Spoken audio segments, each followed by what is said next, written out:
Good evening. Happy August, week before school starts, exciting. We'll go ahead and run through the attendance. Dr. Reese, present. McDonough, absent. Summers, absent. Whitney, Here. Atchison. Here. Aldred, absent. Schultz. Here. Great. All right. For this meeting? No, I'm fine, I can do it. I'll be all right. I'll double serve today. All right, changes to the board agenda. I do have one. I need to make a motion to add a human resources personnel issue to the agenda. All those in favor? Oh, Mike, Oh, support? I'll support. And then all those in favor? Does it need a roll call over? No, not for Okay, this part. okay. All right, motion carries. We'll add it to,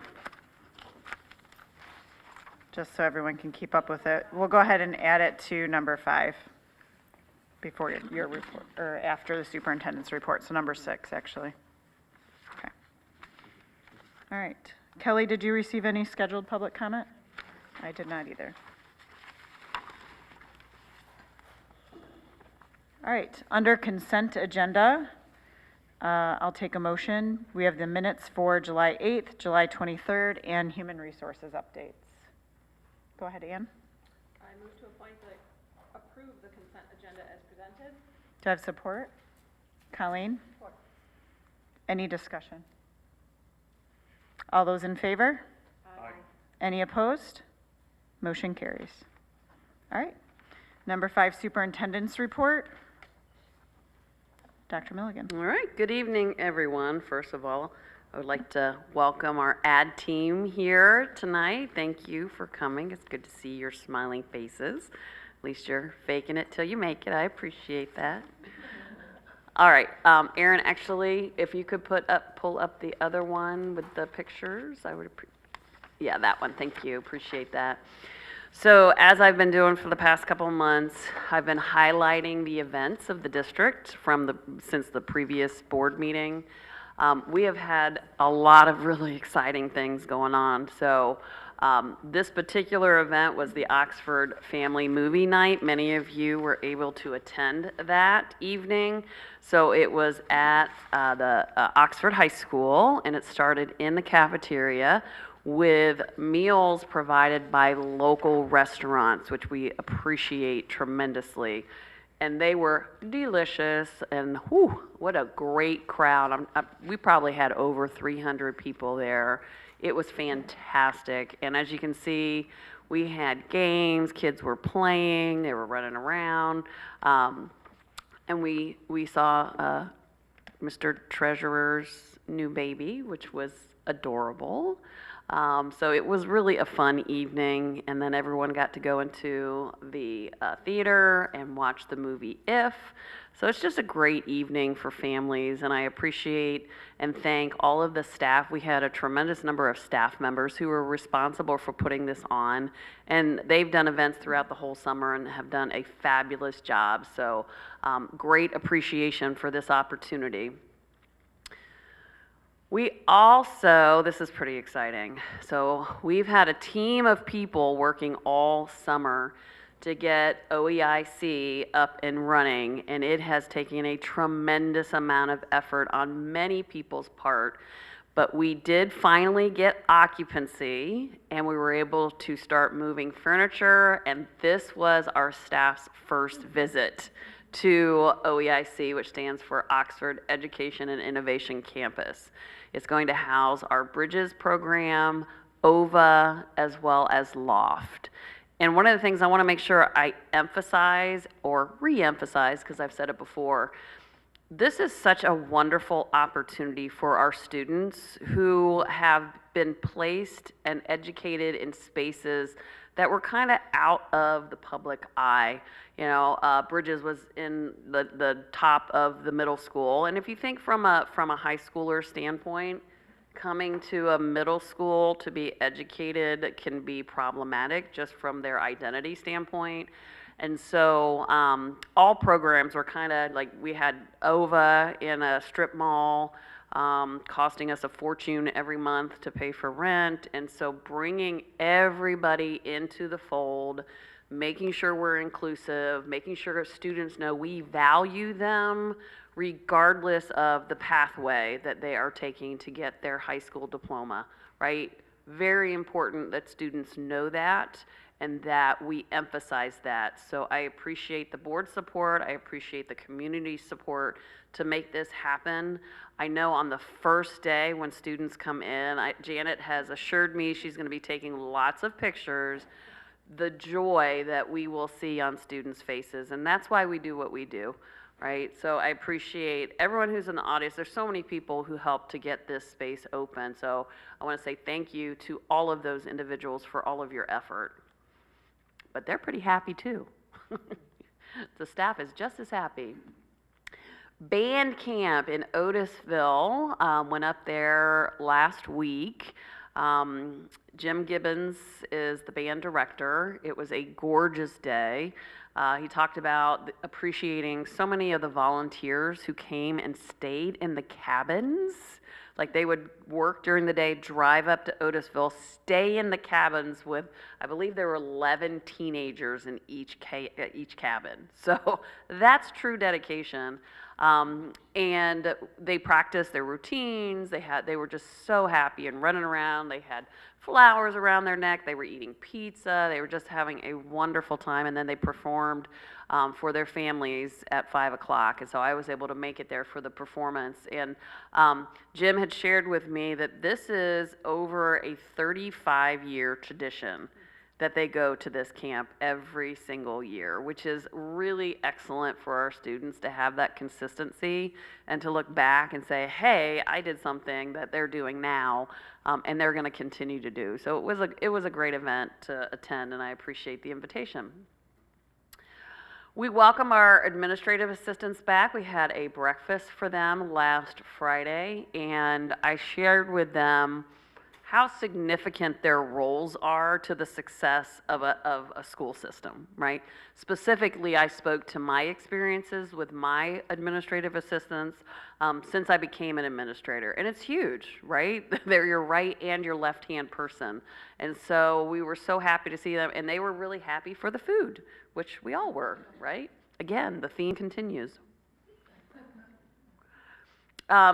Tony DeMar, I appreciate him sending these pictures on Monday, which was, golly, just yesterday. We welcomed over 600 students back to the high school for extracurricular activities, right? And, you know, I had a meeting up there early in the morning, and they were just everywhere. It was a little bit warm in the morning, and I believe it was cross country that I saw running up that hill. So they were just really hot, really tired, but go team. They did a great job. So it's just really excellent that our students have so many options and so many take advantage of those options. It was beautiful to see all the students back participating in activities that they love. Finally, and hopefully the board will support me in this endeavor because I aim to win this scavenger hunt. There currently is a staff scavenger hunt that just went out, I think last week. Thank you to Pam Beal for putting it together. So essentially, there are specific tasks that you have to go to and take pictures. And so I needed to take a picture of me with office staff, me in front of a downtown mural, and of course, one of the facility dogs, that's Oscar at the middle school. And so just as I go about my day, I'm like, ooh, I can get those points, and ooh, I can get these points. My next task is to get my picture taken with my boss wearing a wig. So these are my bosses, and I brought a wig, so hopefully I'm going to score points on that one. So if you haven't started, staff, to doing the scavenger hunt, it's really awesome. Again, it's another way that I can get to know the area and just have a really good time. So it's been pretty fun. I'm going to win. I am definitely going to win. All right, and I think, is that the last one? That is the last one. Okay, and I am actually going, I know it's a little unorthodox, but I'm going to go ahead and do it.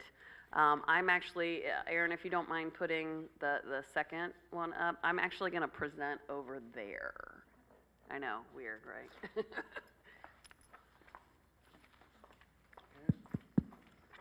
I don't know who's wearing the wig, but.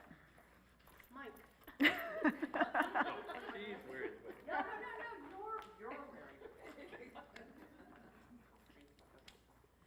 Okay, so the presentation that I'm about to do is takeaways and themes from the 30-day plan. So I arrived in Oxford on June 10th and hit the ground running. And as promised, I have met with a lot of people. I have had a chance to talk with many community members, family members, staff, all sorts of people. And my goal today was to synthesize, bring that to bear on this conversation. So I am sharing with you what people have shared with me from a thematic standpoint. So in full transparency, I have done hundreds of presentations.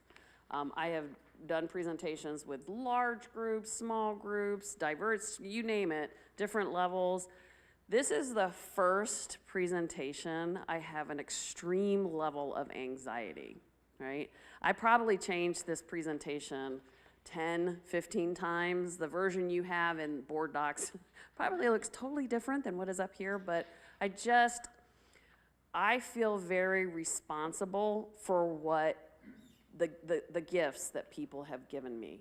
They have been fully transparent. They have shared their experiences. They have shared, in some cases, their trauma with me, and I value that so much. And so as I was putting this together, I kept thinking, well, if I do it this way, you know, somebody might be activated, so maybe I should do it that way, or what about this picture? And I really want to honor, we had a vision board, our administrators did vision boarding, and I want to honor their thoughts, and there was just so many pieces and parts. So I start this presentation, I know this is a little strange, but I start this with an apology, honestly, because my heart was in this. It was really hard to do, just knowing how sensitive it is that I'm an outsider coming in. I haven't been in the community. I haven't been through what the community has been through. So I apologize if I put anything up there that activates anyone, but I felt honor bound to share what people shared with me, right? It was important to them, for me to know, and I felt it's important for everybody to know, okay? So bear with me. So just as a review, here were the pieces that I committed to doing during the 30 days. It was the community engagement, lots of community engagement, lots of food, which I loved, best food ever. Stakeholder meetings, assessment of resources, reviewing emergency protocols, and looking at our communication plan. So lots of listening, actively listening, lots of people meeting with me. So the first thing I want to say is thank you. Thank you to everybody. There are people in this room sitting here that shared their experiences with me that resonated so deeply, and it was not easy for them to share that. So I truly am honored that people would share that with me. Thank you to all of the community members. Some of them came to my office. I would have been more than happy to go to their office. Chief Majestic came down from the fire department. I had the chief of police. I had the Oxford Township president. I had like all these people met with me. They carved out time to meet with me because they wanted to share their thoughts on how we could move forward together. So when you see what I present, it's because people carved out time. Parents carved out time to talk with me and share their hopes and aspirations. So again, thank you. And I also owe the Board of Education a huge thank you. Thank you for giving me this opportunity to serve the Oxford community. It's truly been an honor to be here, so thank you. All right, here are some general takeaways. These are comments, these are things that people have shared on surveys, things that people have shared just one-on-one, and I've categorized them in 3 groups, which are staff, parents, and community, all right? And so starting with staff, here are some things that staff members have said or shared in a variety of ways. Some of that was through vision boarding, and essentially what a vision board is, for those of you who've never done a vision board, that's really fun to do at New Year's Eve, right? Thinking about what your year you want it to look like, and you essentially take pictures, you know, whether it's through a magazine. We did it electronically, and so they pulled clip art, and essentially the question was, what does moving forward as one look like for you? And they took pictures, right, and put it in a presentation. And I learned so much about what their hopes and dreams were for the future. So you'll see some of that coming up. Many of them talked about unity, coming together, that we're better together than individuals. Encouraged to embrace the challenges ahead, becoming stronger together. There was a very solid theme, together, unity. Everyone's in a different place, right? And it changes. Just because you're in one place at one point in time doesn't mean tomorrow you're going to be in that same place. It changes, but it was really important to everyone that we don't leave anyone behind. How do we figure out to wrap our arms around everyone and move forward as one? We don't want to leave anyone behind. Advocates and love for so many times. I met with so many staff members, and they would just talk about, they're so excited about the school year. They're so excited to do their work with and for students. Just the love they have for students in general is palpable. It was just beautiful to see, to hear, to read. Many staff members talked about, we want to find a path to rigorous educational goals, right? We want to honor where people are at in their journey, and we also know that the business of our business is academics, and this moment in time is students' opportunity to get their academics, get their education. They don't get a K-12 education again. This is it. So how can we figure out how to find a path that works for everyone, that we're being supportive, and have rigorous educational goals so they have lots of options for the future? All right, parents, talking with parents, meeting with parents. They were wonderfully transparent, shared lots of great information, and I appreciate that. I always appreciate advocacy. And so some things that they did not hesitate to share, we need better communication. We need better communication. We need to know what's going on, when it's happening. So we are definitely working through some of those kinks. We just found a little kink today that we're trying to overcome right now. Apparently when in Power School, when we interfaced it in the spring with our student messenger, our family messenger, anyone who was newly enrolled was not populated in that. So we are going to resend out our messaging because we missed those families. So those are the things we have to pick up on. When we have glitches, number one, we need to be transparent. Like, there was an error, you know, nobody intentionally left families out, but we need to rectify it and we need to communicate about it. So that was very, very important. Responsive to students' needs and situations, right? Students are in very different places and they have very different needs. So how do we make sure we can be responsive? What support systems do we have in place? What resources do we have in place? I've been very impressed. We've met with the vast majority of our building principals, And I've been very impressed with their PBIS, with their MTSS. These are systems and structures used to support students no matter where they're at, right? No, academically, if they're struggling academically, if they're struggling social-emotionally, if they need mental health support. We have a very robust system, and so it was important for parents to make sure that we are being responsive. Whatever the students are coming with, we are figuring out how to respond to those needs in those situations. They really appreciated schools of choice. We do have some families who opt to come to Oxford, and so they talked about appreciating that opportunity. They want to make sure we are consistent in our messaging and in our support, and keeping our communication trauma-informed. And one of the things that a parent shared with me, and I was like, oh, that makes a lot of sense. Consistency, so if I'm coming to school and I'm used to seeing a staff member when I come to school, and I come to school and that staff member's not there, that is an activating situation for me. I don't know why the staff member, what's wrong? Like there's something wrong. So just being transparent, hey, Mr. Smith isn't here, here is what's happening, everything's okay, right?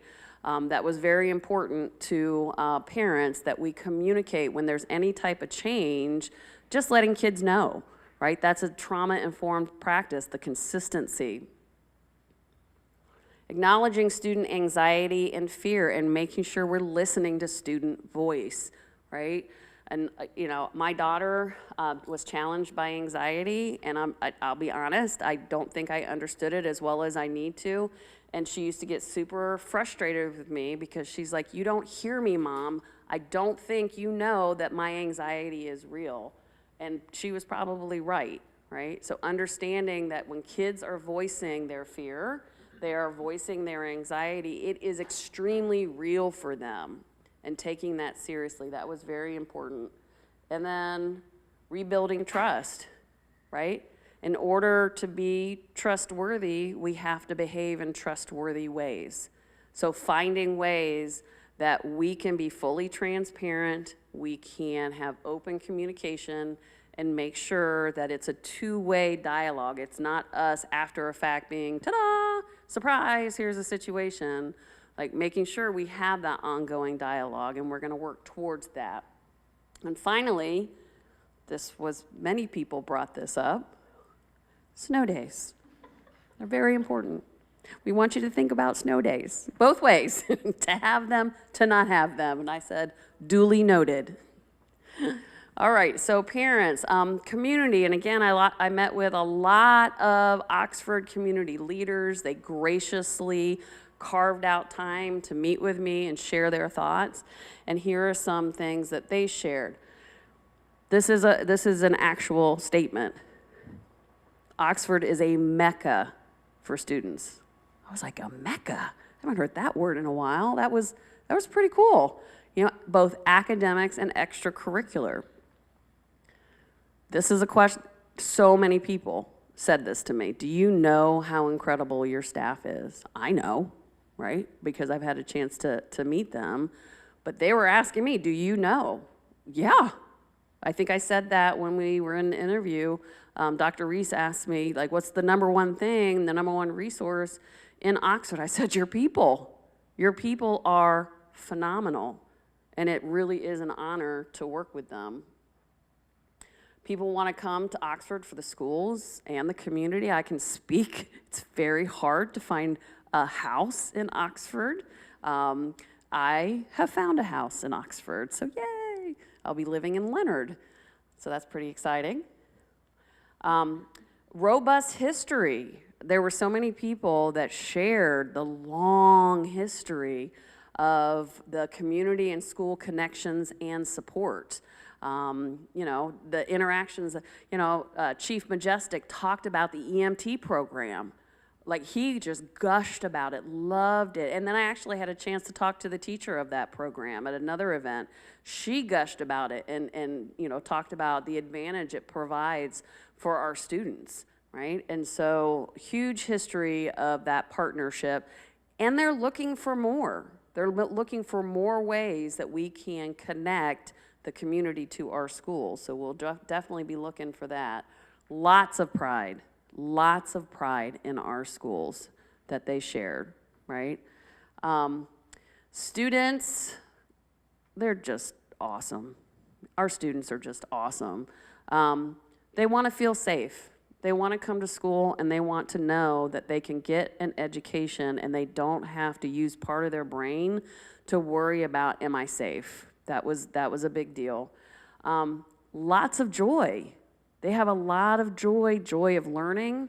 Lots of the activities that you see here at the elementary school, that was at OES, they did a Lego camp. And oh my gosh, were the kids having the best time, right? So providing an opportunity for students to engage in programs and work with teachers that just bring them joy.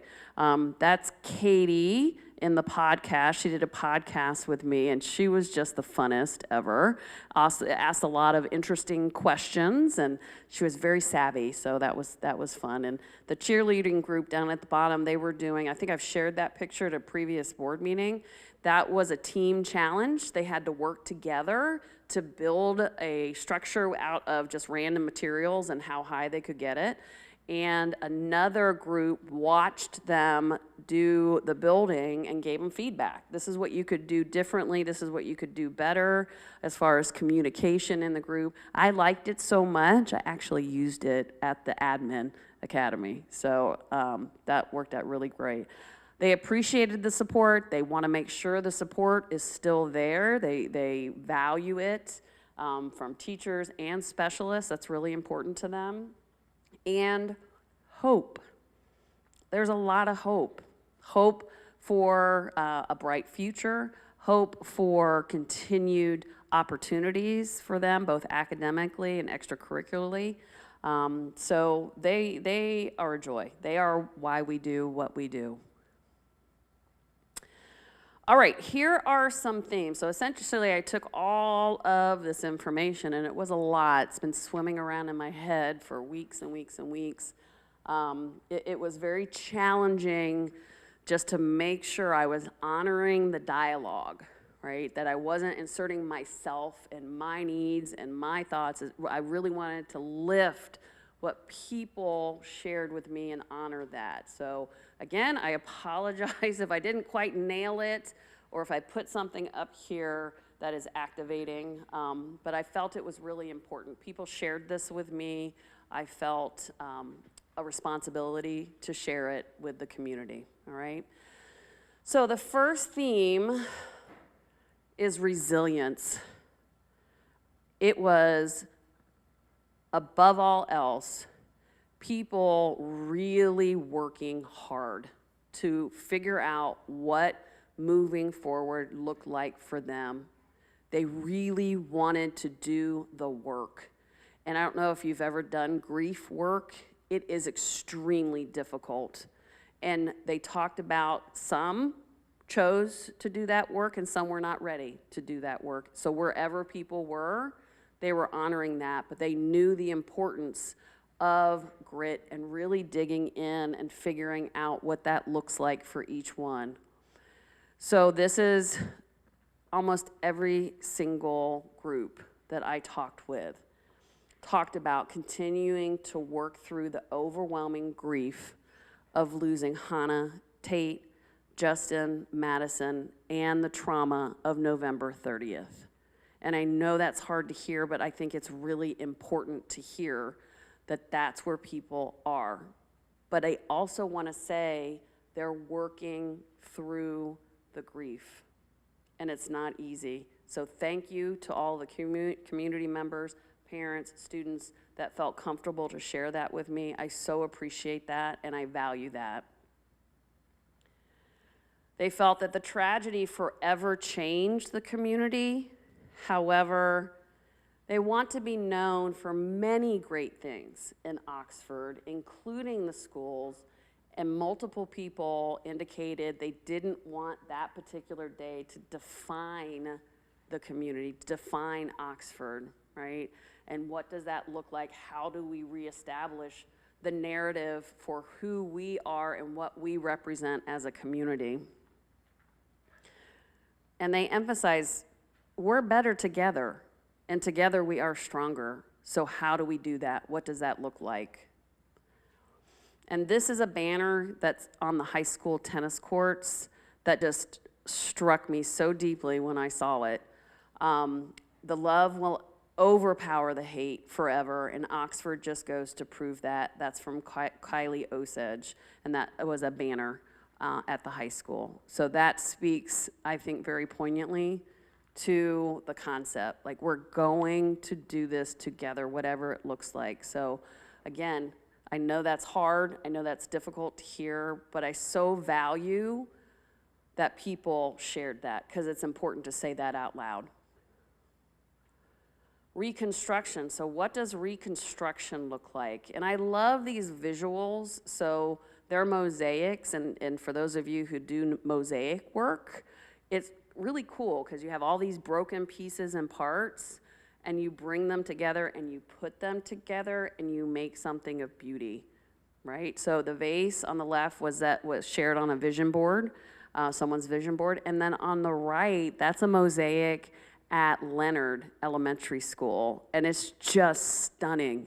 And it's just all these variety of pieces and parts put together to make that image, right? So something very challenging, very difficult can turn into something very beautiful. So again, continuing to work through the grief, sustain strategies to manage the trauma, that's a big one. And some of those strategies include regaining hope for the future, maintain a support system, find meaning and purpose in life, set goals, and know that experiencing setbacks is a part of the process. There are days that people shared for whatever reason, they were going to the grocery store, they were waking up in the morning, regular things, and all of a sudden they have this overwhelming anger, this overwhelming fear.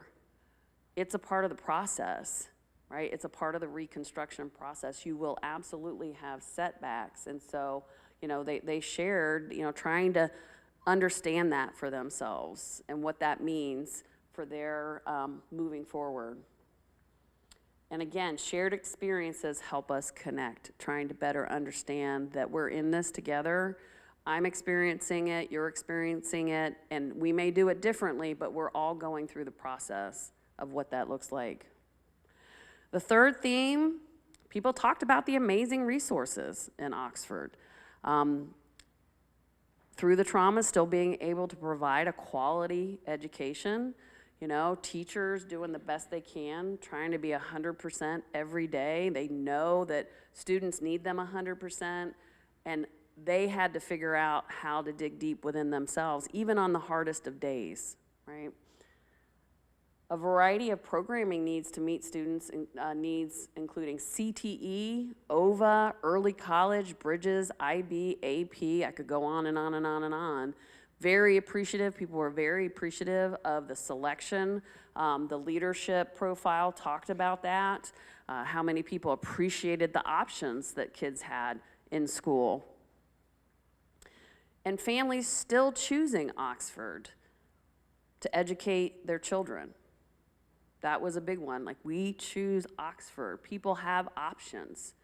People can opt to go to different schools outside of Oxford. And some do, right? I have signed off on some who, for a variety of reasons, chose to go to a different school district. However, the vast majority choose to stay here in Oxford. And the variety of options, right? So if in-person is not working, some people talked about the trauma and anxiety that students felt going physically to school, and they opted for OVA. What a great option, right? And it was working for them. So again, looking at multiple pathways for students to help them be successful. Summer programming, I met with one parent, and she was over the moon for our summer programming. She's like, I didn't even have to pay for it. That's amazing. Do you have any she was talking to friends who had kids in other school districts, and she's like, first of all, it's hard to even get in, and second of all, you have to pay for it. It's expensive. And here in Oxford, we provide that as a service to our families and their students.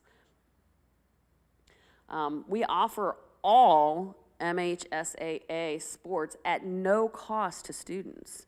So where Mr. Fitzgerald comes from, Lake Orion, they, they have pay to play. We are committed to making sure that we do not go that route. And how do we figure that out? It is a wonderful opportunity for kids to be a part of extracurricular activity, not just for their health, their mental health, but also socially, that developing social skills, things that we want them to have. Some people refer to them as soft skills, so that when they do go, whichever career path they take, it's not just about the academics. It's in addition, we want to make sure they can work collaboratively with their coworkers. And schools are a point of pride for the community. People seek to live here for the schools, right? Tremendous mental health supports and resources. And the state has cut back on those resources, so we are actively looking on how to fund and continue those resources because we value them, right? We value them for all of our students, for all of our staff, and how do we make sure we maintain that? That's become an expectation, that's what we do. So we need to figure that out. We have a reputation for excellence. People talked about this all the time. As I mentioned earlier, it's a mecca for students, known for educational excellence. Families move in for the schools. They're a point of pride. It's a resident district, which means that people move here to work here and send their students to school here. And that's what struck me as most interesting in my day in the district, how many teachers and administrators I met who talked about how they work here and they send their children here. And then at the high school, I would meet the children and they're like, yeah, my dad's the elementary principal. I'm like, ooh, this is gonna be good. Give me the deets, right? And so it's really, I was like, wow, that's amazing. And they had so much pride and they've raised their children. I can't tell you how many people, Jack Curtis, who is the village, yes, exactly, township supervisor. He talked about not only his kids, and they're in their 30s right now, but going through Oxford, graduating at Oxford, and what a successful trajectory that put them on. He was so proud about all the things that they were doing now, and he credited Oxford schools for that. And that's just one of many examples of how people value sending their students to Oxford. And again, I mentioned schools of choice. And then finally, revitalizing. What were some things that came up? And specifically, the pictures you're gonna see are from the vision boards. So what people shared on their vision boards that were really important to them for us to revitalize during the strategic planning. And so, fun. How do we ensure that we maintain? Obviously, safety is so important. We want to make sure we find a balance, right? How do we balance safety without taking away the joy and fun at school? So we're going to have to figure that one out, right? The portrait of a graduate. We went through that in my previous district. That is a long process to go through the portrait of a graduate, and it is a thing of beauty. Like the manual, the handout that's for is beautiful. And so people talked about how do we revitalize that? It was something that we as a community valued and wanted to make sure that we put it out there, that this is what we see, the graduate of Oxford, of K-12, pre-K-12 Oxford, these are the characteristics we want to make sure they have. And so what does that look like? Teaching and learning. Like, how do we refocus on rigorous teaching and learning that is supportive of students, continues to have those wraparound services, and keeps them going towards academic goals so that they have bright options for their future. And then I really like this because it was a path towards a goal, like really involving staff and students going forward, right? The little footmarks towards the goal and concepts that'll get us there. So thank you to all of you who shared your thoughts on the vision board. I thought it was really powerful and will definitely lend itself to some pretty solid strategic planning. Reconnecting through communication. We talked about a communication plan, and right now what we're seeing, so if you look at the blue arrows, that's where we are right now. Right, we have pretty much a one-way arrow of communication from Board of Education, executive leadership team, principals and directors, faculty and staff, parents, students, community.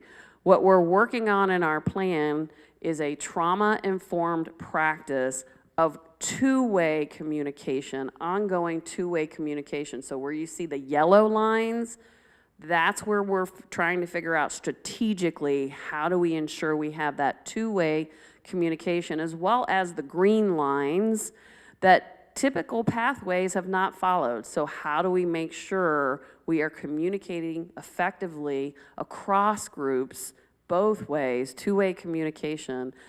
We've talked about a variety of ways to do that through social media, district website. We have s'mores, which I know our students aren't super happy with, but Kurt, I'll tell you, I love the one you sent out for seniors. I thought that was excellent, right? It just, before seniors even get to school, they're gonna see everything they need to know. And from a trauma-informed standpoint, that's excellent. They can predict their senior year and see the important events, they can plan. That's so important. And so we're looking at making sure that we have a robust plan. And I know we're gonna be working on our website. Right now, I'm using the word nested. Some other people may use different words, but right now it's just so nested, it's hard to find information readily. And so we're gonna be working on that as well. So to end the presentation, I have a couple of visuals to end the presentation, and one I'm particularly excited about. The first one, I essentially took words that people shared. We did a staff survey on what they wanted the theme to be this year, as well as various words that came up a lot during conversation. You can see, some of the words that hope was a big one, connected, together, bright, trust, thriving, team. So all of that really spoke to the hope for a bright future, which leads us to, I wish I had a drum roll machine. I could drum roll, anybody? No? Okay. Thank you. Okay. This is our theme for the year. Oxford Schools looking forward to a bright future. One team, one dream, one Oxford. This was staff generated, right? Many people saw this as a possible theme, but then others spoke to it, the together, the hope. And Christy did a great job. You'll see that our Wildcat has sunglasses on because he's looking towards a bright future. So that's pretty fun. So we'll have t-shirts for our staff with that on it, as well as our board members, of course. All right. We also kind of revamped this moving forward as one. The leadership team felt that the Oxford O would be better. I had like the sequential O's, and they felt that that would be better, so I appreciate that feedback. And then finally, the next steps. Okay, here's where the heavy lifting. We take all of this information and all of these concepts and themes, and we start messing with it. We roll up our sleeves, and what does this look like? So working with district leadership to strategically plan using the findings and the data. What is it telling us? What is it, how do we shape this? Because ultimately we want to get to January and be prepared to have a platform for strategic planning where community members can come and we can say, okay, this is what we know at this point in time. This is what we've synthesized. How does that resonate with you? What are your thoughts? How can we use this to galvanize us forward in this strategic planning? But first, we got to muck about with it. So that's the first thing we have to do. And then we have to look at budgeting and resources. So how do we look at currently how we're allocating resources, and what in our community, how are they putting their priorities? What is most important? And how can we look at making sure that we allocate resources accordingly? And then we have to look at continuing or enhancing or initiating professional development along those lines, right? These are all things that go into moving forward. And we have to have kind of a vision as far as what people have told me, have told us on what makes sense for moving forward. Enhancing collaborative partnership for sustainability. That's working with community members, that's working across the district, and how we can sustain what we're doing right now. We've put a lot of enhancements in, whether it be safety, whether it be mental health, whether it be academic resources, and which is great. It just makes it kind of challenging to make sure we're able to keep it up, because all kids will deserve all of those resources. So how do we make sure we keep that up? And finally, establishing a continuous feedback loop to check for validity. So just because people shared it with me in the summer doesn't mean it's gonna hold true in January, or maybe the way that I filtered it and the team filtered it, maybe we missed the mark. So what does it look like? Let's make sure we have that continuous feedback loop. We put it out here. This is what we see, this is what we're thinking, what do you think? Give us some information, work with us, and that's going to be a huge part of the strategic planning process in January. We hope to start that process in January. So, I think that's it. All right. Questions? I know it was a lot.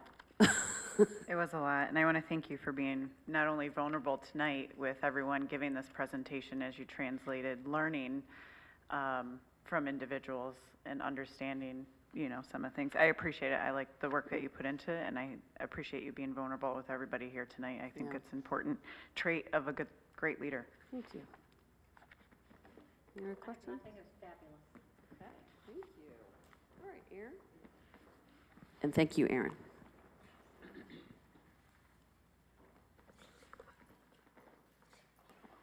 All right. Yep, no problem.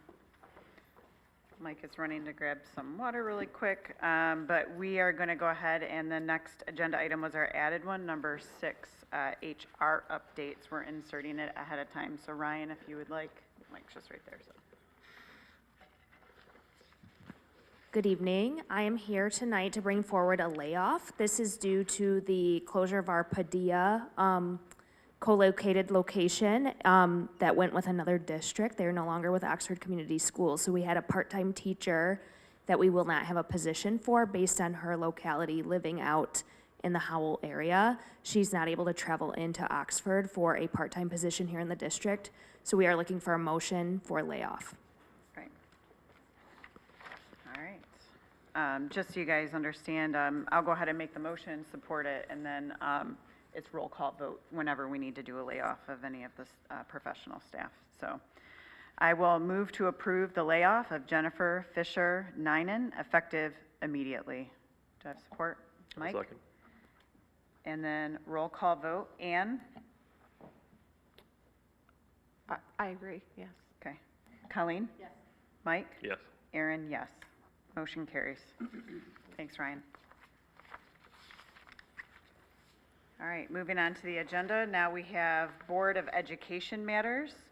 The first item on the agenda is the MASB 2024 delegates.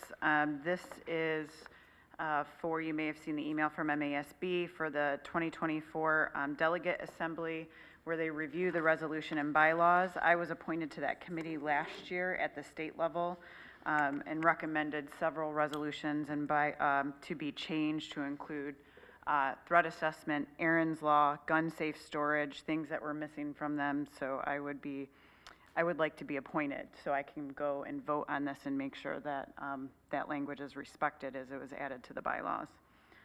So take a motion. Colleen? Move to appoint Dr. Aaron Reese as Oxford Community Schools Board Delegate to the 2024 MASB Delegate Assembly. Support. Mike Whitney, support. Any discussion? All right. You're welcome. All those in favor? Aye. Aye. Any opposed? All right, motion carries. Thank you, guys. I'll let you know in October how it all fared out. Board meeting calendar, we did have a request to move one of the October meeting, regular board meeting dates. It was currently scheduled for Tuesday, October 8th, which happens to fall during our fall break. And so we're looking to move the October 2024 regular board meeting to October 15th, 2024, 6:30 PM. It will remain here at Lakeville Elementary. So if I could get a motion for that. Go ahead, Ann. I move to approve the changes in the October 2024 regular board meeting dates as presented. Do I have support? Colleen? Any discussion? All right, all those in favor? Aye. Aye. Any opposed? Motion carries. Great. Item C in the Board of Education matters is we received a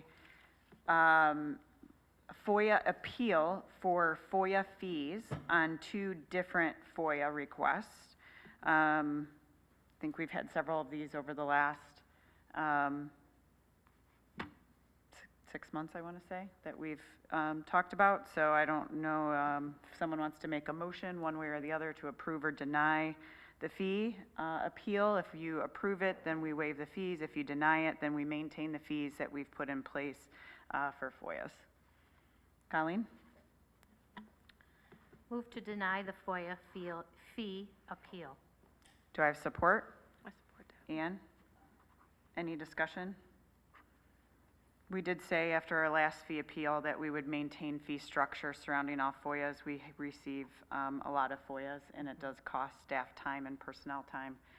The fees are not exorbitantly high. They're at like 1/8 of an hourly salary rate or something. Depends on the number of articles they pull, so. All right, all those in favor? Aye. Any opposed?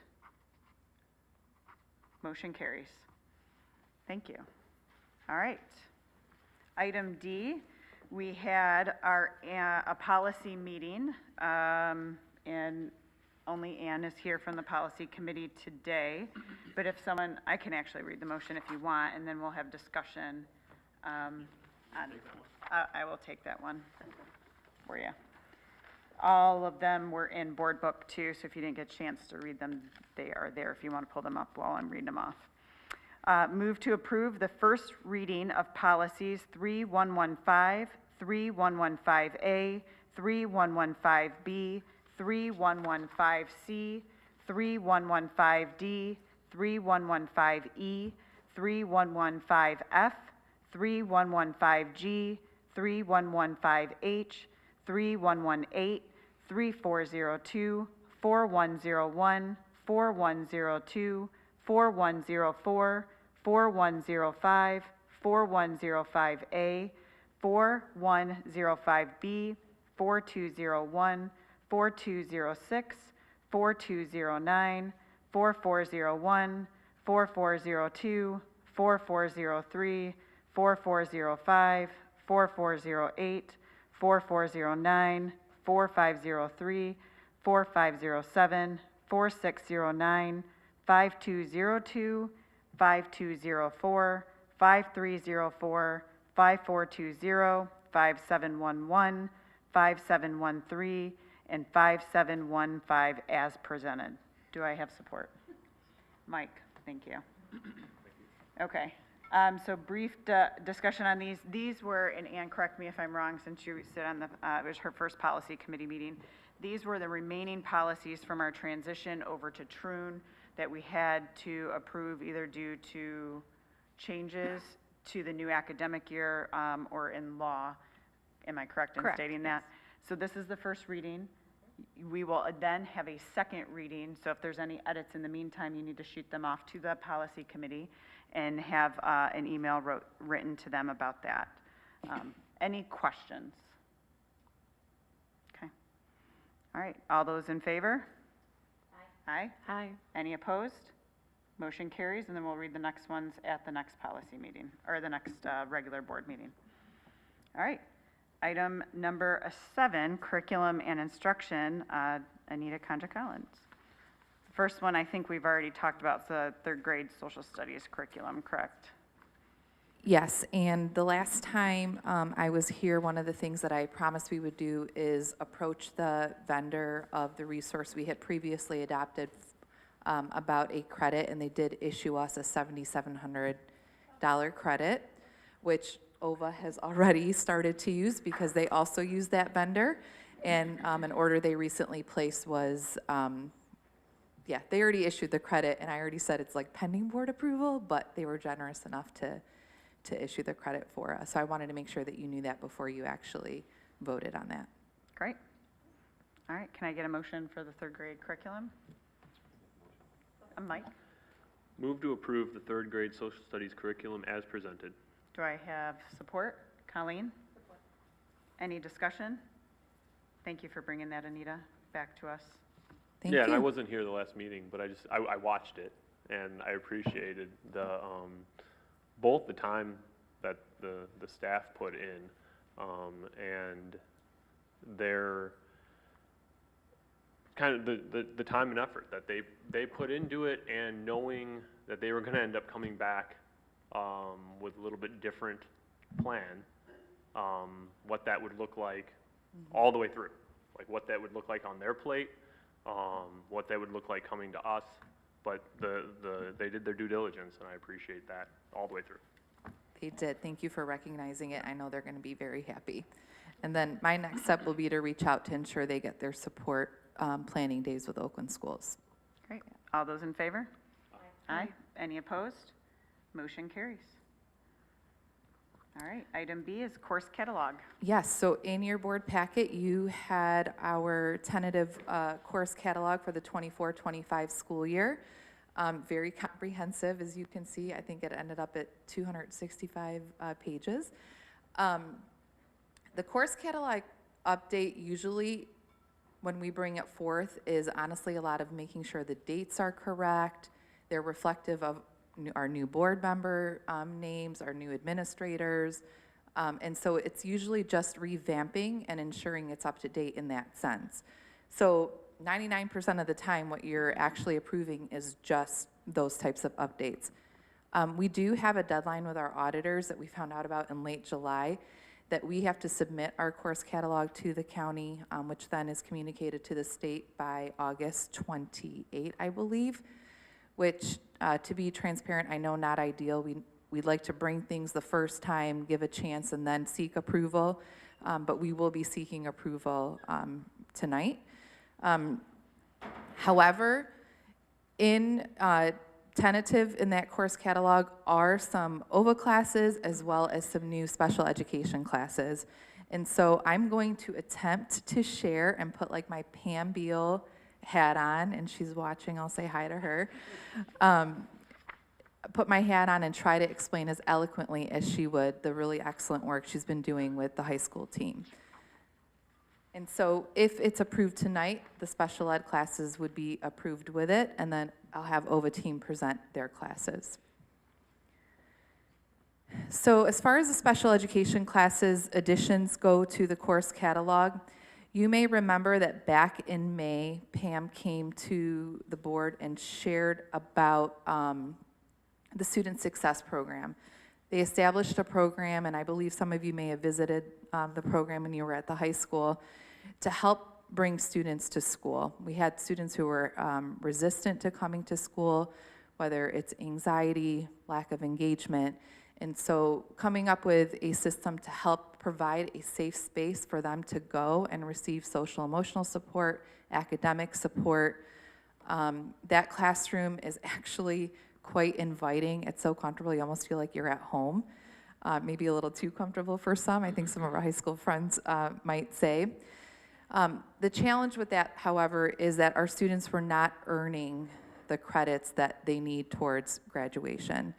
And so what they have revamped is establishing a very similar course, but each hour would actually be a different subject. So it's a student success program, there's an ELA course, a math course, transitions planning course, and I took really good notes.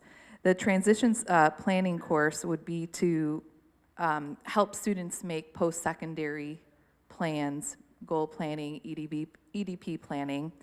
And then the personal wellness course would be designed to help with skills like nutrition, exercise, mental health, SEL work. And so the other course that they want to add is the work-based learning and employment skills for students with an IEP. Currently, we have the opportunities for our general education students where if they're interested in accounting, they can go out to an accounting firm and earn hours and credit towards and experience towards that path for them. We don't have anything similar for special education students currently, so this would help create that opportunity for them. Participating in this course would allow them to learn essential job skills, filling out a job application, simple things like dress code at work, how do you interact at work, how do you keep up with your schedule, and it would allow them to get a job and also have our teachers communicate with their employer to help them find success and coach them with their class. So those are the special ed classes that we are hoping to add to the course catalog just to help our students with IEPs earn credit and find more success academically. What questions might you have that I hope I can be able to answer? Remind me, so this is one, like, cohort of kids. These aren't kids that come and go in that classroom throughout the day. They come in and stay in that class. It's about 12 to 17 kids that really this is tailored for. Maybe our most neediest, I would say. And it's, and it's all grade levels from my understanding, right? It's Yep. just not ninth graders or 10th graders. Right. It's all 4 levels, yeah. Right. Yeah, Mike and I visited that classroom when we were touring the high school. The teacher is excellent. So Yes. I'm glad they can get credit for the work that she's doing with them. Yes. Okay, I'm going to hand it over to Ova. Come on up, friends. So good evening. We're super excited tonight. I have to be honest, I was at the building today and we've been in boxes and tape and rugs and all the things, right? The physical spaces. So I thought, gotta go tonight and do this. We have so much to do. But it really centered us because it's refreshing and reviving to talk curriculum for the pathway to rigorous, academic work for our students. And so it was really nice last night to even revisit our documents because we've prepared them for a while. So I have a wonderful team here. They're gonna, Jordan's gonna be the wingman for Caitlin, but I have a wonderful team that's gonna present our secondary offerings. Our secondary offerings are Oxford design courses. Lots of hard work over the last couple years. Caitlin will explain it. She's got a team that she works with, and of course, Mr. Sandel is in the audience. Without him, with the ADA compliance, putting it online. So it's not just designing curriculum, but it's putting it online. It's a heavy lift. You have to be course designers. It's another step in designing curriculum. So she'll explain all of that and her team and all the hard work and the request we're asking tonight for our ELA and our world history. And then Dr. Dennis is going to present a couple elementary options that we feel like there's a gap, and he'll explain that a little bit more in the elementary world. Those courses are more we're buying content and we are putting it on our platform, arranged how we want it. So we have some voice and choice in it, but we purchased some really quality things. So your packet is, I think, very robust with lots of documents. Sure was. So you can take it away. Hi, good evening. I'm Caitlin Martin. I am the secondary instructional coach at OVA. I'm Jordan Dennis. I'm the elementary assistant principal. So we are seeking approval for 4 courses tonight, ELA 9, World History, STEM, and Spanish. And these will fill both OVA needs and shared time program needs. So I will talk about our high school offerings, ELA 9 and World History. About this time last year, I was here seeking approval for our ELA 12 Oxford Design courses. Those have gone live, students have taken them, we've received really good feedback. And our team has been made up of our administrators, myself, and then our subject matter experts who are our wonderful teachers. We have had instructional design training. As Janet was saying, it's not just designing and building our curriculum, but how do we put that online? How do we allow students to interact with that and make it engaging while also ensuring ADA compliance? And then we have worked with Oxford High School. Dr. Milligan spoke about the offerings where students can go seated or virtual, and we have students who do go back and forth.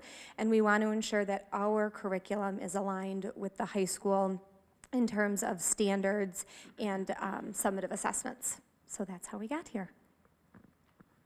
And then for K-8 STEM and K-5 Spanish, Oxford Virtual Academy by nature is a very grassroots organization. When you are a school of choice, especially a school of choice that services other schools, whether that be private or public, essentially, people have to choose to come here. We're actively each year trying to convince people that we are providing a high-quality educational product. And so part of the reason why we have experienced, robust growth year after year, while other virtual schools have closed their doors as we get further away from COVID, is because, we actively listen to, number one, our parents' community feedback, and the schools that we service, their feedback on our curriculum and the education that we are providing. And so we have gotten a little bit of feedback on our K-5 Spanish. It has been mixed reviews, and so what we are hoping to do is go in a different direction with our K-5 Spanish, something that is going to be a little more applicable, a little more engaging, and hopefully provide, a higher quality product and a higher quality experience for both our students enrolled directly at OVA and for our parochial schools who are using that product to educate the kids in their classrooms. And then additionally, hearing from our school partners, they are looking for more opportunities to pursue STEM and STEM experiences for their students.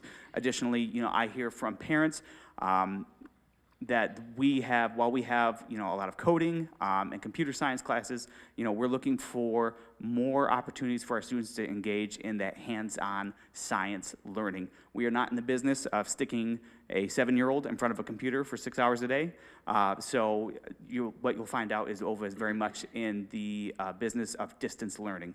You might be at a virtual academy, but we want to make sure that you have tactile items in front of you. You are actively engaging, and you have books and literature and hands-on opportunities that are off the computer. Screen time is something that our parents are very actively aware of, and it's something that we try to balance even as a virtual school. So a little bit more about ELA 9 and World History. For ELA 9, we have 3 anchor texts that are spread throughout the year. So it is a full year course. It is split up into ELA 9A first semester and 9B second semester. So throughout the year, our students would read Tuesdays with Morrie, Romeo and Juliet, and To Kill a Mockingbird. All of these anchor texts are already used at the high school. We will also be using supplementary texts throughout the courses, so smaller readings that will include articles, nonfiction short stories, fiction short stories for students to continue to enhance their reading and writing skills. And then our formative and our summative assessments will cover all of the reading, writing, and speaking standards for our students. They will also include interactive elements. So for example, we have a lesson where students learn about the characters within Romeo and Shakespeare, and they learn about 4 different types of characters that authors use within their stories.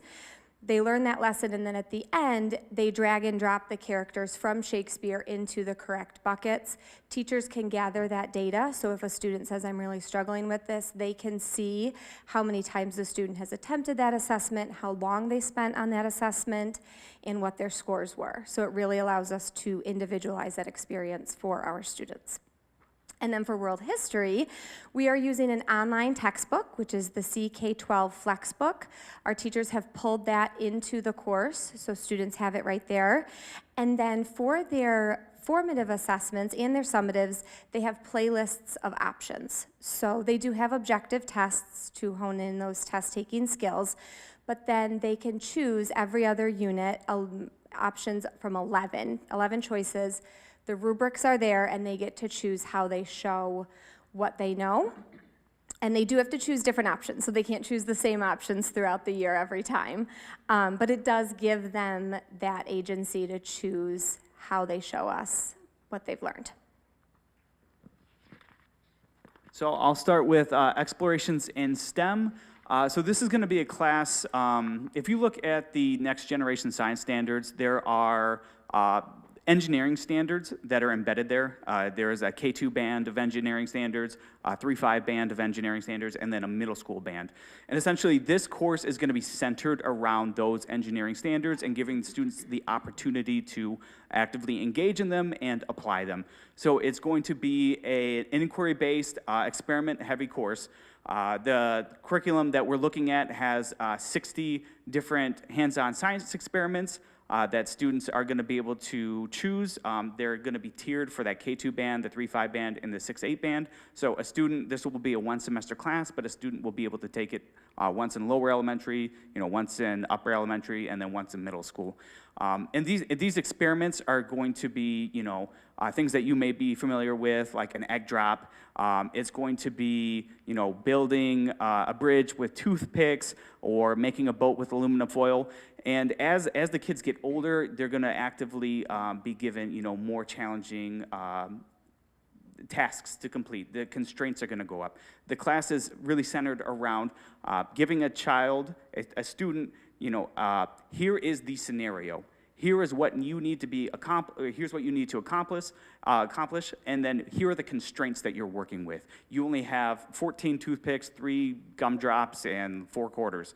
And what can you do with this? And so it's gonna be a research, design process, theory crafting, implementation of that design, observation of how that initial design goes, then a reflection, revision to that initial design, what improvements can you make based on what you saw in that experiment, and then another iteration and a re-implementation of that design.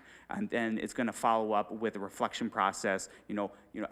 What thought did you put into this project? How did it go? What did you learn? And you're going to see things like, again, the toothpick bridges, spaghetti towers.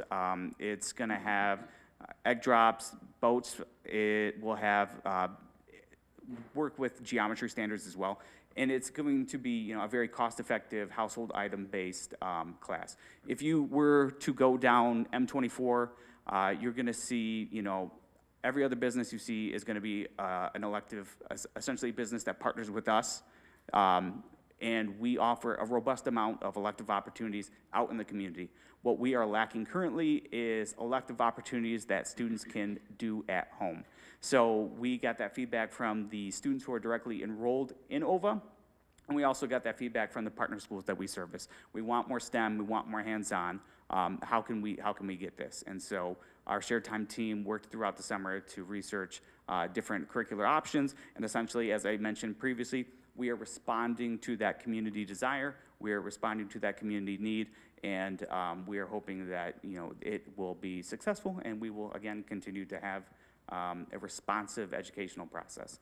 And then with explorations in Spanish with Sarah Spanish, our current Spanish provider for K-5, Calico, it's a curriculum that, after using it for multiple years, the feedback was, it's very, rote memory based.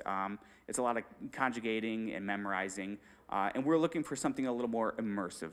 And so with Sarah's Spanish that we evaluated over the summer, it's going to give students a little more opportunity to engage with Spanish cultures, a little more opportunity to engage with, hands-on learning. Our current Calico offering is very much designed for a seated classroom that we had to heavily adjust to fit in a virtual or a blended environment. Sarah Spanish is going to give us that blended approach off the bat. Printables, also online videos, manipulative that they can use online, but then also, again, for the parochial schools that we service, where we have a physical teacher there with the kids, is gonna allow them to implement it a little more smoothly and in that seated environment, while also Calico has not been a very popular offering for our fully online students, and we're hoping that this will allow us to offer that a little bit more, and maybe more parents will choose it.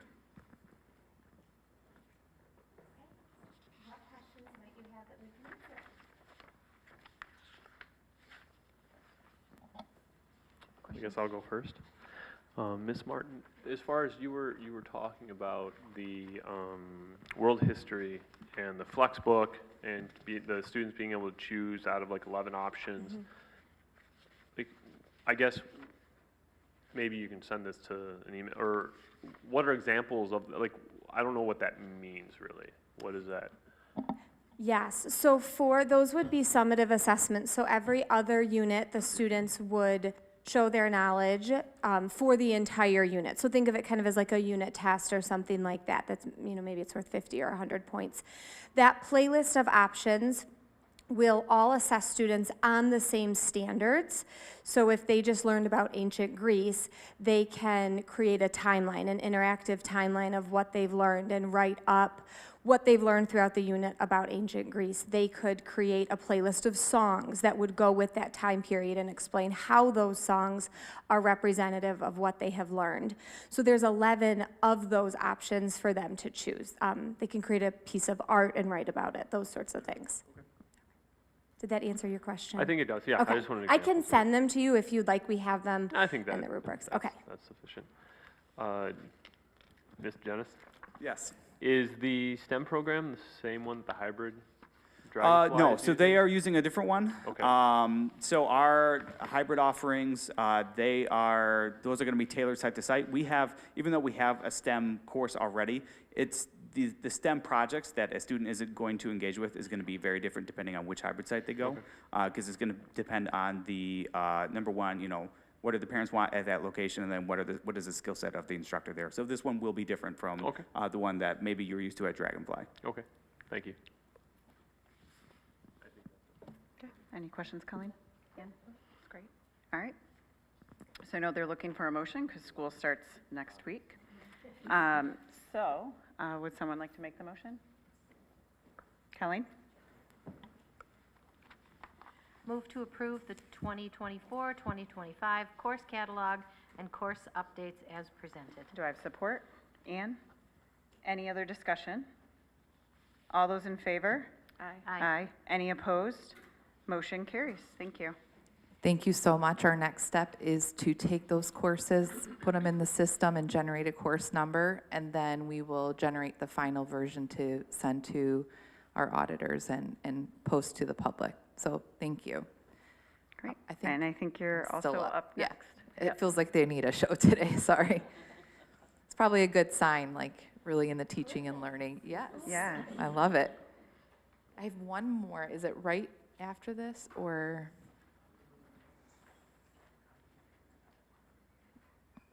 This one? No, that's the next one. It's okay, I can speak to it. So I was going to provide a brief update on the Sex Education Advisory Board. As you know, last October, there was a process initiated to solicit applicants to participate in the advisory board. And it was paused, and so we've come back to it. You may or may not have already seen the applications were sent out to all of our families on August 1st, and we have 46 applicants so far. That's a pretty impressive number to be involved in sex education. We did, additionally, I believe it was either Friday, probably was Friday, we took who applied the first time last October but may not have applied the second time, and we sent them an email and said, we just wanted to make sure that you received the application. You applied last time but not this time. It's okay if you don't want to anymore, but we just want to make sure. And some of the people were very kind and emailed back and said, my life's kind of changed a little bit, or now I have a senior, and it's probably better for someone to sit it out because it's a 2-year commitment. And so I wanted to make sure that you knew that we did that. We revisited it with our original applicants. Thank you. And then additionally, the application, if it hasn't already today, will go out to all of our students, high school level students. With PowerSchool rollover and ensuring all the kids' contacts and emails were correct, they will get the application, although that hasn't stopped some of our students. Some students have applied, like their families may have encouraged them to, but they'll be getting it again. So that's the application. It's due this Friday. For our students, it will be due on Monday. Then on August 29, the board policy committee will come together and help select the members of the advisory board. The state is very particular about who should be on the advisory board. So first, they approve a supervisor. MDE approves a supervisor for the board. Parents, guardians, students, educators, local clergy, and community health professionals are all part of the board. I've received a couple of emails from our community just wondering, like, hey, why is clergy a part of this? Like, what's their place in it? Can you help me understand? And it's part of the law that it's required that clergy are on it, but it's also to help ensure multiple perspectives and multiple thoughts and schools essentially are included as we roll out curriculum. And then at least 50% of the Sex Education Advisory Board must be parents or guardians of students in the district and not employed by the district. So selecting this committee or putting more members on, as some members have moved on, is going to be a little tricky because those are the things that we're going to have to make sure. Like, okay, are you a parent and an employee? Like, put you in this column. And so some people may not be selected just because we're going to be trying to meet this quota. And then, as required by the state, we have 2 meetings scheduled, one for October, I believe it's October 16, and I'm not remembering the March date, but tentatively planned for March. And then depending on what the advisory board is interested in working on or reviewing, they may ask or need more meetings. So that is where we are right now with that. So hopefully by August 29, we'll have established an updated board. Do you know how many members you typically, like what's best practice for the number of members of the board? It's could be close to 20 people. Okay. And that's probably really good practice because unfortunately, a lot of people don't always come to the meeting, so it helps to ensure that voice is always at the table. Yeah. Yeah. Okay. How do you plan to get the options for the local clergy and the community health professionals? Some of those people are our families already. Okay. So we do have members, family members in our parents of students who are clergy members. We also have medical professionals who are parents, and some we've actually reached out to them and said, I believe like at Lake Point as an example, they are not affiliated with the school with a student, but we've said, hey, this is an option. Is this something that you're interested in? We can send you the application. And I think we've done that with a couple of other local religious establishments. Okay. All right. I have a quick question. Mhm. Supervisor approved by MDE of the people that are picked? Of a staff member. This has Oh, to be a okay. staff All member. right, Thank thanks. you for asking that, because that staff member also has to have the right certification and background to be appointed by the state, yeah, or approved by the state. Mhm. Okay. Thank you. Okay, sure. All right. Next item on the agenda is finance and operations. We have the OVA Share Time Technology. And I guess an introduction, Mr. Fitzgerald, we've heard about you. Welcome to your first board meeting. Thank you for joining us this evening and writing up this scope of work for us. I'm Look Thank forward you to very- hearing what you have to say. Thank you very much. I really appreciate it. Opportunity to be with you tonight. And good evening. We do have on the agenda a procurement, a request on the agenda, a procurement request for technology devices that's associated with the district shared time services programming. Specifically, the 50 laptops at $22,299.50, 425 Chromebooks at $116,732.80 for a grand total of $139,032.30. The funding source associated with the acquisition is going to be the general fund. And because it's a shared time program, just from a little background on how that program works, it's a program that's been around and operated by public schools and produced and created by the state since, what I'm told, since the 1950s. It's changed over the years and many districts participate in it. And it is a self-funding program. Oxford's been involved with it for quite some time as well. So it's a self-funding program the way it's set up. So what that really means when I say self-funding, when it comes to the different elements of the services provided under the shared time service agreement and program, in many cases there's technology provided, and this is a good example of just that because it's associated with our OVO programming, which involves this direct virtual use. So in terms of the cost of this technology, it's paid for by the program itself, and it's designed, the state's designed it so that when all said and done, there's some modest excess revenue provided by the program. It's kind of an incentive for public schools to be involved in the program. And the basic core of a shared time programming is it's a public school partnering up with a non-public school to provide non-core classwork or courses. And the way that works is we'll go in and we'll make a partnership agreement with one of these schools.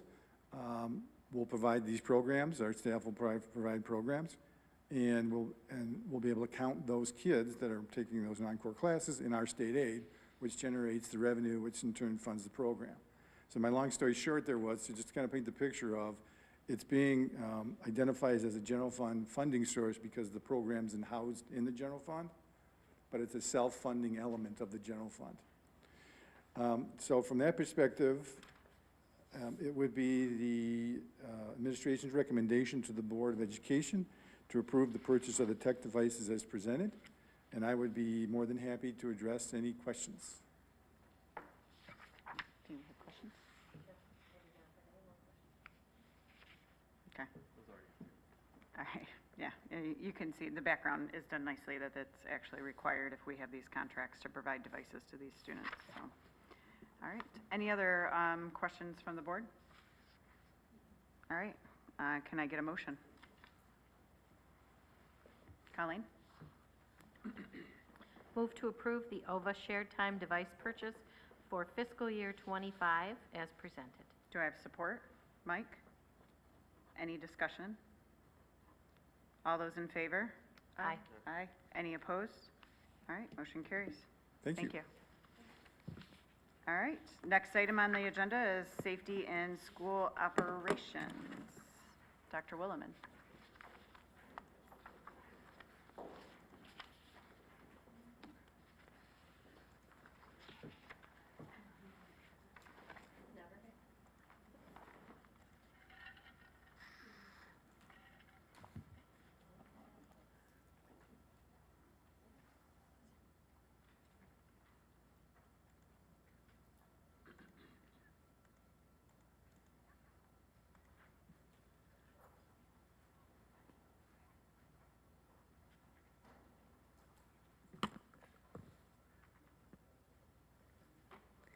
Good evening. So typically, we have an update, but we are going to do reminders this evening, and I think it's a better way to welcome our school year, is to be able to give nice reminders for everyone. So our first reminder is set through transportation. Our route notifications, we will be notified by August 19th. If you've ever had to plan any sort of routes for buses, it's it's a lot. And so even with the technology and all the new things that we have, it's a lot to do. So I appreciate Mike Strong, he's our Director of Transportation, being able to get that ready for our kids. And so when I called him and said, hey, what are some good transportation reminders we want to give to everyone as we start our school year? These were his big ones that he shared, was wait until the bus comes to a complete stop before approaching. If the student is crossing the street, make sure you look both ways, but also wait for the driver's signal that you can cross the street. Remain seated while the bus is in motion. And parents, please remain outside of the bus. Students will enter and exit on their own. And then this came out from Oxford Village, and I wanted to share this. This picture is used with permission from Chief Sold. Is Oxford Lake Subdivision, the Lakes Edge Drive. This is not a school drop-off location. Please use the proper school drop-off locations. Oxford Village Police have placed no parking signs, and failure to comply shall result in a citation for disobeying a traffic control device, which is a 2-point ticket and $140 fine. And with that, some OHS driving reminders. So please do not turn left into the Willow Lake subdivision, State Street, from 2:15 to 3:45 p.m., and that is the Google Maps picture of the actual sign. That is effective school days only. Also, please do not park in fire lanes, and be aware of those around you as you're driving. And those of us who have got to deal with the fun of teenage drivers know exactly what I'm talking about. So, a camera update. We did switch software companies. Our cameras remain exactly the same, but we did bring a presentation to you earlier about changing our cameras over to Axis. We actually had training today. A lot of people that are sitting in the audience got to see some of the great features. So, first and foremost, it was cost savings for us. Part of it was some of the general features that are within Axis, we would have had to add on. And so being able to have some of these analytics are very robust, being able to add and restrict Active Directory user accounts to be able to see who can view, who can search, and really tightening our exporting guidelines and just in general strengthening our features that we have in auditing within the camera system. And so we also are going to be welcoming kids at our Oxford Education and Innovation Campus. It's been great to see the progress. I know moves are hard, but it is very exciting. So we will have multiple programs there, but I'm most excited for the student programs. Bridges, Loft, and OVA will be there, as well as school safety, operational technology, student services, and special education. And as an education person by trade, like being able to be in a building with kids is very exciting to me. We will have Zero Eyes. Fortis personnel will be present. We'll have AEDs, Stop the Bleed kit, and there will be a 1 point of entry for all staff and students with administrator and security supervision. I did bring to you the Raptor School Safety Suite, and we received a grant for the student safe part of it, but there are other components with it. So I wanted to share this graphic so everyone can see how we're really trying to streamline. When I first got here in November of 2022, that January to June was really trying to get a lay of the land and figure it out. Last year was laying that foundation piece across the district because school safety is a lot. It's a multi-hazard approach when you look at all 5 phases of emergency management and things like that. So this year is really focusing on how can we enhance, how can we streamline. And so one of those ways is really cutting down on the places people have to go to do things. And so really looking at these big 4 buckets that are here, our threat assessment and suicide risk assessment. We were using Navigate 360 for our full threat assessment and suicide risk assessment with paper-based screeners, because Navigate 360 did not allow us to personalize our screeners to where they were. So we were still paper-based screeners, and we didn't have a consistent practice across the district, a consistent system for how people could report concerning or threatening behavior. Our visitor management was School Gate Guardian. Our bullying investigation portal was a Oxford Community Schools developed website. And then our safety protocols, our standard response protocol, standard reunification method, the incoming Alyssa's Law that we know is eventually going to be here, so our silent classroom alarms, and just in general, how do we get assistance on safety concerns? All of that can now be wrapped into Raptor School Safety Suite. And so our big focuses as we start this year is really on the threat assessment, suicide risk assessment, and bullying investigation portal. That's our Student Safe. Really getting a good firm grasp on that. We've already had an overview training. I will be meeting with the secondary mental health professionals on the 20th. And then we're working on a September date to follow up with anybody else, where we already have our Raptor trainers, as well as Dr. Amy Grosso, who is a counselor by trade, and then works with Safe and Sound Schools as well as Raptor. And then the other piece that we're really focusing on is our visitor management. We gave a training, Trevor Marshall, who's our district technology and security technician. He gave a really great training at our admin support welcome back. And then we worked with the high school to look at what check-in is going to look like during the day, and I know Kurt's gonna talk about that a little bit more. So those are our big, like, this is what we're starting with. And then because we have the standard response protocol, the standard reunification method in place, that'll be what follows it, because it is there and ready to go. Each staff member, and I don't know if I'll quickly be able to get out my little card. Oh, I did, nice. Each staff member is gonna receive a card that has the standard response protocol on it. I call it the little cheat sheet for the standard response protocol. And that way they're not, what's going on is, where's my yellow flip chart right now in this moment? It's right here on me. And so really then being able to, now that we laid that foundation last year with the standard response protocol and the standard reunification method, what are our next steps?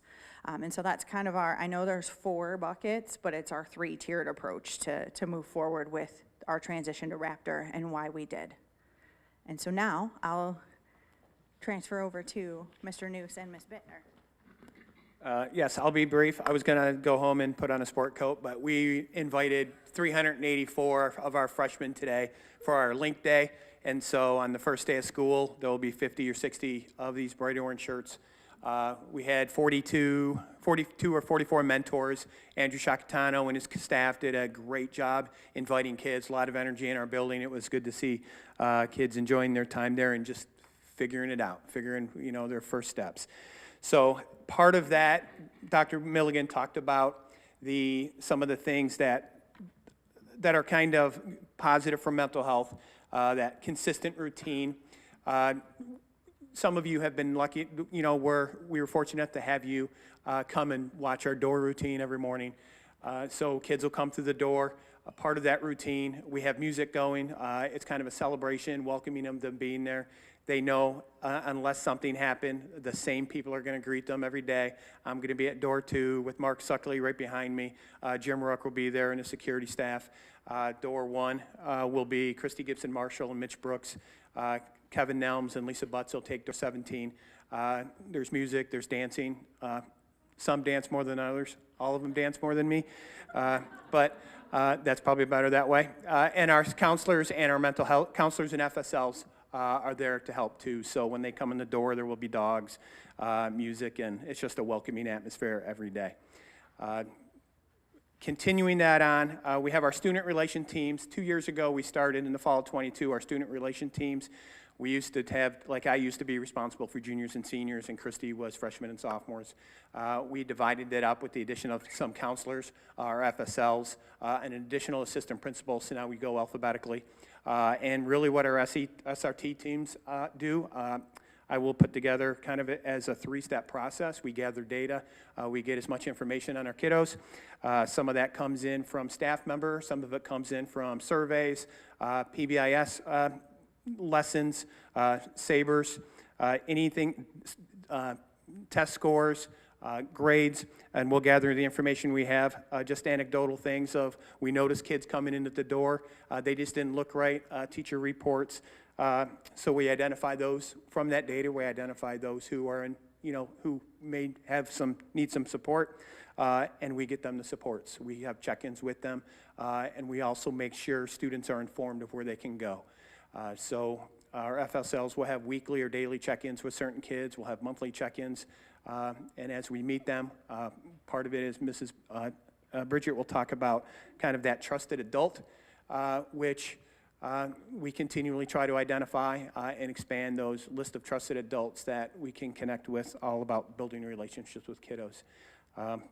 The list of the mental health professionals we have, you kind of see there. We have the 6 counselors, 3 FSLs, social workers. We have our Allison Gilruth, our school psych, and then the addition of Aaron, our recovery coordinator. We also have Easter Seals on site. We have Better Life counseling available. We have safe spaces, so we make sure we let our kids know, hey, if you're just having trouble today, even if it's just 5 minutes to breathe, where you can go, who you can talk to, even if it's just, hey, you're sitting in my office, you just wave to me, I won't bother you. 5 minutes, then we'll try to get you some help if you need more than that deep breath. So our kids just know we're there for them. And that's what our goal is every single day. Okay, so I didn't get to introduce us at first. I was really hoping I'd get to introduce Mr. Noose because he was my history teacher and I have to call him Mr. Noose. I can't call him Kurt. So I'm here on behalf of Todd, thank you, Barless, I'm going to present his slides this evening because he's on vacation. So first we're going to talk about some continuation of mental health practices we have. We have our restorative practice champions. We have a handful of those. There's 1 in every building, 2 at the high school, 2 at the middle school, and their job is really to champion the work as well as help train our staff. At the high school, we have 85% of our OHS staff trained in restorative practices, which breaks down to 97 staff that have been trained and 17 who still need that training. We also use Prepare, which is through NASP, which is the National Association of School Psychologists. It's a national model for crisis response. The OHS crisis response team, or really I guess I should say all of our building teams are trained in this Prepare model. We have a handful of trainers here. I'm one of them, Allison's one of them, Todd and Mark Suckley. We're working on training all of the staff, but all the staff that are on these teams have gone through this training, and really their role is to respond during activating events. And then next we have our Wildcat Pack, our therapy dogs. Those 4 dogs that Todd put on there, I believe, are just designated to the high school, though. They'll be back in full force with their same schedules, and which allows kids to have access to their favorite 4-legged friends during the day. Our resources and programs, we have our Youth Action Board. They do a lot of really cool things, but something personally that stood out to me that they're doing is they have a Spotify playlist that has about 3.5 hours of like calming, relaxing music. And it's just OHS students, and you can be added to this playlist. And it's just like a very unique and interesting way to get kids connected. So I thought that was pretty cool. We have QPR, or Question, Persuade, and Refer. This is a peer suicide awareness and prevention education. I believe this was brought to you a few months ago, but this is being pushed through our 9-10 health class at the high school. We have Trails to Wellness, which is our SEL curriculum at the high school. This is being done through their advisory lessons. We have CBITS, or Cognitive Behavior Intervention for Trauma in Schools. We have a handful of our own mental health professionals that have gone through this training, so now we have our own clinicians that are running groups for Tier 2 and Tier 3 students.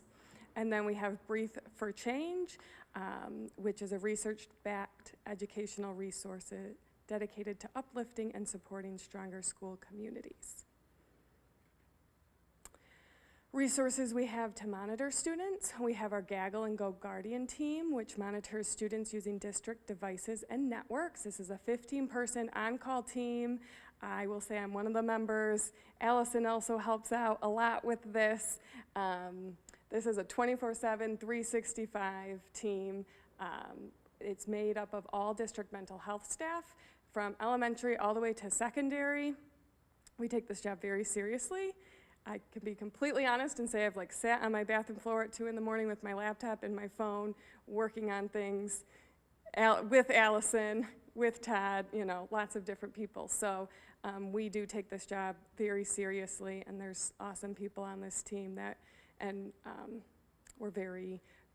very grateful to my other team members to help make this run and go. We have our SABRS, which is our Social, Academic, and Emotional Behavior Risk Screener. This is completed in the fall, the winter, and the spring. There's a self-screener that the students complete about themselves, and then there's a teacher screener which the teacher completes about the student 3 times a year. We have our student trusted adult information. That's a survey that students fill out about their trusted adult at school. And then we have our ongoing implementation for our Care for Student plans, or C4S, which is formal documentation that reflects our Tier 2 and Tier 3 skills that we're working on with students. Our mental health partners that we're so very lucky to have, Mr. Noose talked about them a little, but we have co-located Easter Seals and Better Life Counseling therapists that will provide clinical services. And then our ongoing community partnerships that provide psychoeducation. We have North Oakland Community Coalition, or NOCC. They do a lot in the community. They've also come into the high school and done some events during lunchtime. We have our awesome Resiliency Center that we all know and love, and they do a lot of groups and classes for staff, students, families, and then Oxford Addison Youth Assistance. Our designated person from the county is at the middle school. She's awesome. They do a lot of classes as well as just provide a variety of resources to the community. And she's great. And then finally, we have our new recovery coordinator that we've welcomed, Erin McLeod. She started at the end of May, and her role really is to provide support to the Oxford Schools community in their crisis response, work closely with mental health team to support the recovery of Oxford students, work with our community partners, support parents, families, and staff in their recovery, serve as a school representative for crisis-related events, and participate in building and district-level activities, staff meetings, PDs, and really any educational planning meetings as required for the recovery effort. Like I said, she started at the end of May, so we did our very best to get her up to speed, meet as many people as she possibly could, meet our team, so hopefully when we start here next week, she can hit the ground running with us. So that's all I have for you tonight. I'm happy to take any questions you may have. If I don't know the answer, I can ask Todd and have him respond to you guys, or one of my other team members might know the answer. Any questions? Thank you. Any questions? Sure. Bridget, how many like gaggle alerts does your team get in a month? Of all, like, so there's different levels. So there's like something called a questionable content, which like we respond to, as soon as we can. Or there's also something called a PSS, which needs to be responded to within 5 minutes. So any gaggle? Yeah. It varies. It varies, honestly. I don't want to curse us because school is not in session yet, but in the last 2 weeks, we've gotten 1. But in June, we were probably getting 5 a week. But it could vary from a student in crisis to inappropriate things you're looking up online, which kind of gets into that questionable content, or it's a Google Doc, but it ends up being a class assignment. So the late night ones, and I'm gonna knock on wood here because I'm cursing myself, have not been as much. But the team is always very quick because we are the ones who get the 2 o'clock in the morning calls. And so luckily, in the last 2 weeks, there's been 1, and it was a daytime what was being searched online, but still something that needed to be addressed at that campus. So there is no really good answer to say what is the average, because it really depends on what's going on with the kids and what they're doing in class. Is that it? Ian? No, that was great. Thank you for all you do. So The other before thing that- I noticed, yep. yes. I don't know So if the you other guys thing have we that. wanted to share, I I like need to this. go, nope, that's not it. Scroll all the way over where, Erin? Minimize. It's the second There we go. attachment, I think. It should be there. Was we put together like a nice little one-pager of resources. The anonymous bullying report form has been updated with the current board policy. I'm working on the signs and everything. So that's been updated. And then the OCS mental health resources, that takes you directly to our website with all of the resources, and any of these are active links as well. So if QR codes are not your thing, you can click on the title and it'll take you directly there. We have okay to say because we still encourage. It is confidential, it is not anonymous, but it's only confidential, like the Michigan State Police can figure it out. But that is always a welcome avenue for anything to report, because we do get those calls. I call them my friends at this point, because it's the same two officers, and so they respond very quickly. We have excellent, as I've said, presenting to you, our SROs are excellent, our substation is incredible, so they're used to me. We have our unwritten rule of, if I'm calling you after 9 o'clock, it's not to chat, so they are used to that and answer. Schoolsafety.gov, which has a plethora of resources and guides if anyone's interested in more reading. The safe gun storage law that takes you to the University of Michigan School Safety Initiative page that I really think has some great graphics for those who are gun owners to understand the different ways you can store your gun, trigger locks, safes, and things like that. But it also has a nice explanation of the law and the penalties that come with it. And then, of course, everyone loves the dogs. I always say that is one of my favorite parts of my job, is seeing the dogs, and so a link right to all of our dogs that we have in the services that they provide for us. So this will be a resource just for everyone. There are plenty of other resources that we could share with you. These were just kind of the good 6 to start the school year as a way to bring everyone back, because I know schoolsafety.gov just released a great back-to-school checklist and guide, which we've looked at and gone over to prepare for the year, and so just, you're more than welcome to check out any of those sources. Yep, so those who are looking for that, it's in Board Book, under the Safety and School Operations tab. Thank you. I do not have any questions. Thank you for coming and Thank you. presenting. All right, item number 10, unscheduled public comment. Kelly's bring them over. So far.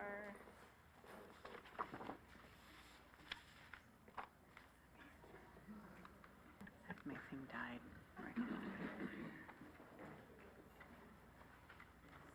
All right, we only have one, and I'm not going to mess with that because I don't know what happened to it. I am not a good James Summers, apparently. All right, Steve St. Juliana.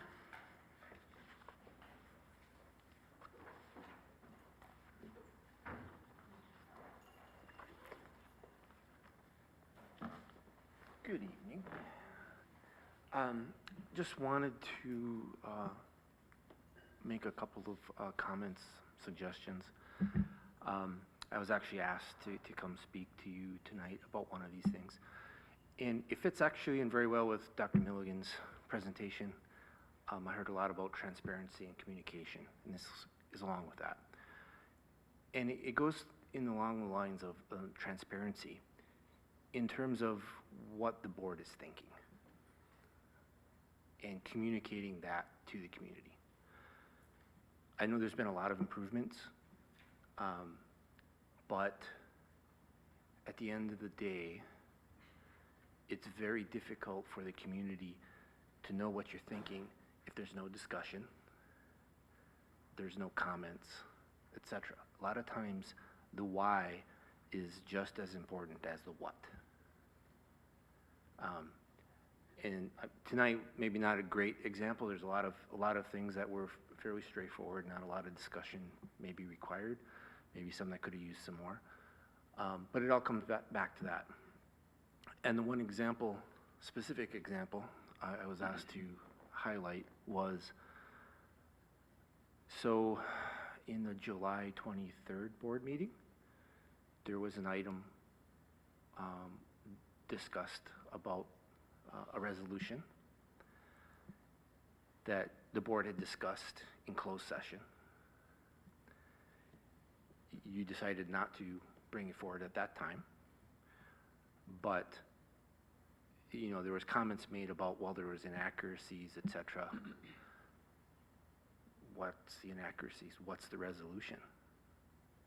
I mean, not voting on it is great, but not discussing it and bringing it to the community and know, what are you talking about? in more than just general terms. Obviously, this specific one is very dear to my heart, but it's a very good example, I think, of the point I'm trying to bring, is that obviously what's going on in closed session, nobody knows what's going on as a result of that. But even beyond that, having the discussion between the board members and explaining your thoughts is a very critical part of the communication and rebuilding the trust with the community. That's basically it. And I hope that on the next board meeting, that resolution will be brought forward and discussed. Thank you, Steve. Yep.